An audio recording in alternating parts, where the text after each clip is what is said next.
in Kentucky. He was the running back for Kentucky. It's my stepbrother. He was the running back for UK, and then he went to play with Brett Favre in the NFL.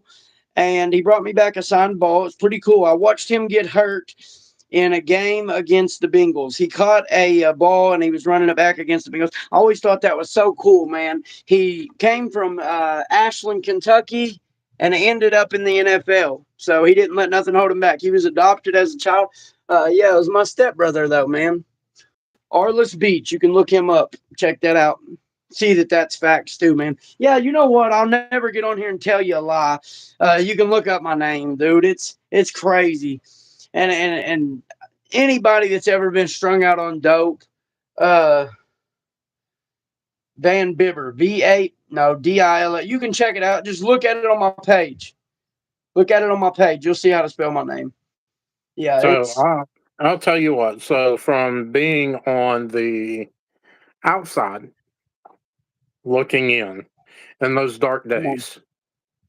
All yes, right. So you see how Dillon is now. Okay. So he's always been high strung.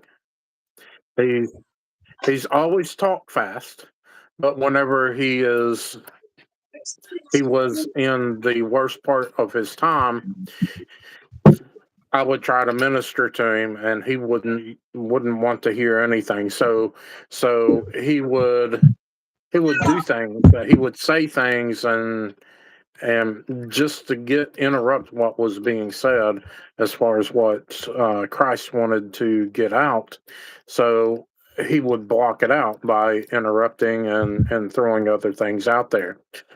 Scared to death that people was after him, scared to death that things were going to happen to him and his family. And I was right there for a lot of it in the what, couple years at yeah, least, or yeah, more. yeah.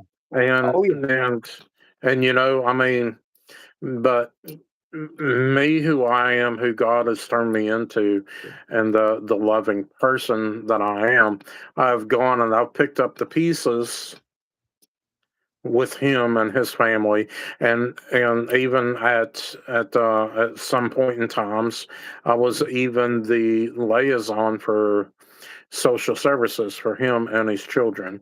So I've been there quite a few different avenues to help put things back together, and I never stopped ministering to Dylan, and and the thing that that hurts me the most is when I knew I was ministering to him before, and I knew things were starting to happen because there became a moment of silence. I mean, there was times that we would talk 3, 4 times a day, and that began to diminish into eventionally nothing. I The other mean, night, it got down Dave to never nothing, knew that and Dave talking to me, and I'm sleeping. We talked till we go to yes, sleep. exactly right, Yeah. Francesca. That he's a hope addict, and so am I. And so we put our hope Praise and our God. trust and our faith in Christ, that the new covenant that He gave us through the cross, Yeah. that He's going to uh, fulfill that. So we know that Christ is the author and the finisher of our faith. He is Come the on. beginning and the end, the Alpha and Omega, and Come He's on. omnipresent. He is everywhere. So there's nowhere that you can hide from Christ.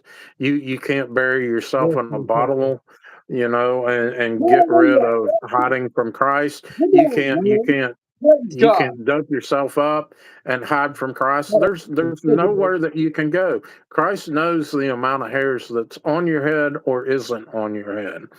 So He knows you intimately. He knows you personally. He Hey, knows your heart. look at this cool thing I got for your keys, dude. Diffuse Right the on. pride, the Marines. And you can put it on That's your. right. Yeah, So I'm not a Marine. Dave is. so So God is there with us whether we think He is or isn't. So there's things called like prevenient grace. Prevenient grace means simply means the grace before you come into the grace of God. So, have you ever had any type of mishap